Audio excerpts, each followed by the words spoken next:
are in the kitchen at Station 7. When we come on shift, we're here for 48 hours, which means the crews spend 1/3 of their lives together.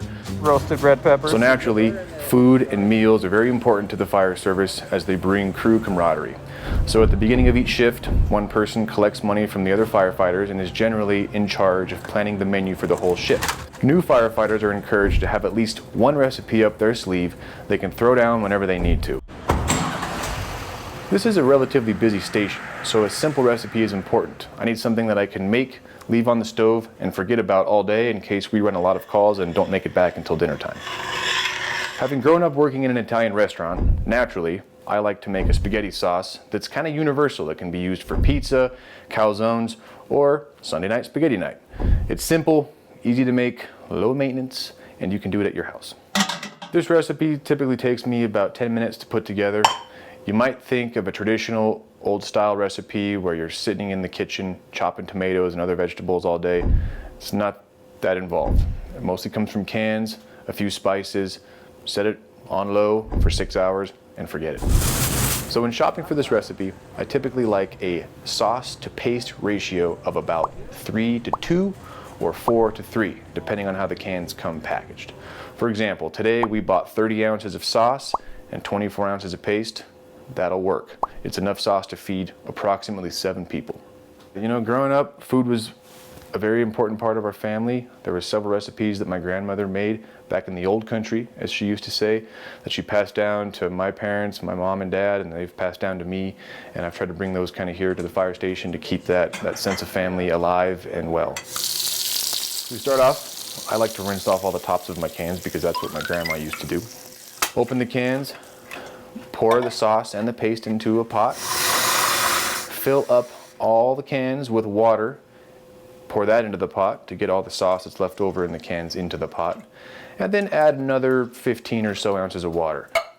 We want to make it watery so that way it cooks down all day and it's perfect by the time we're done in about 6 hours. So after we put the paste, the sauce, and the water all in this pot, it's time to add the spices. A lot of recipes have a lot of different things, but through trial and error, I have found that less is more. So I like to add, obviously, salt, black pepper, basil, and oregano.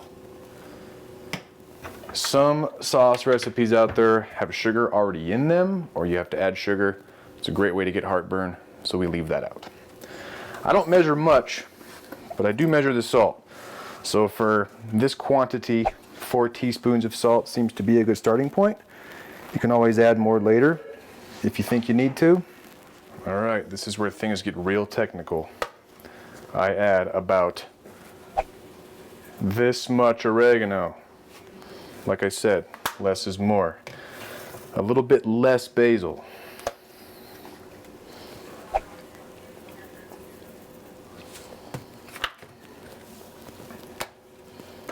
And some black pepper to dust it off on the top. No matter how much of this you add, the recipe always seems to come out good, but if you add too much salt, everyone will notice. Now we put it on the burner. Low and slow is the way to go. I prefer about 6 hours. I'll come back and stir it once every hour or so. You can certainly buy sausage from the store, which is fine. I prefer to make my own because I like how I make it and there's no sugar in it. All I add is salt, black pepper, some fennel seed, and a little bit of red pepper. There's already salt in the sauce, so we're careful not to add too much, but it really helps bring out the flavor of the sausage that we're making. So I start by dusting the top with salt, then with black pepper. This is 1 pound of pork, so I'll add about a teaspoon of fennel seed, maybe a little more, and a little bit of red pepper flakes.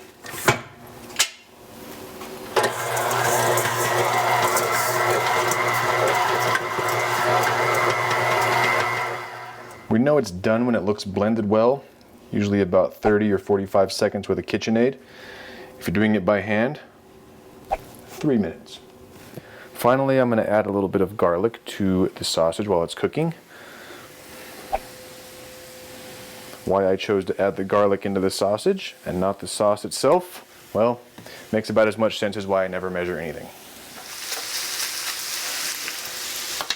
It's time to put the sausage in the sauce. Oh, how do I know? You hear the sound it's making? Oh yeah, it's done.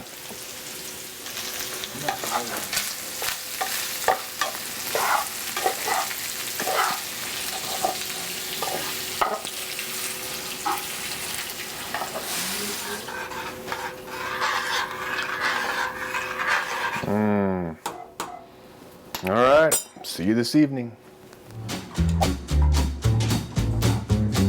For this specific recipe, I used 30 ounces of tomato sauce, 24 ounces of tomato paste,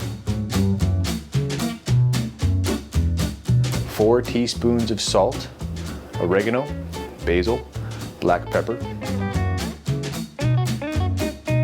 In the ground pork, we have the top dusted with salt, fennel seed, the top dusted with black pepper, crushed red pepper flakes, and while it was cooking, I added some garlic powder.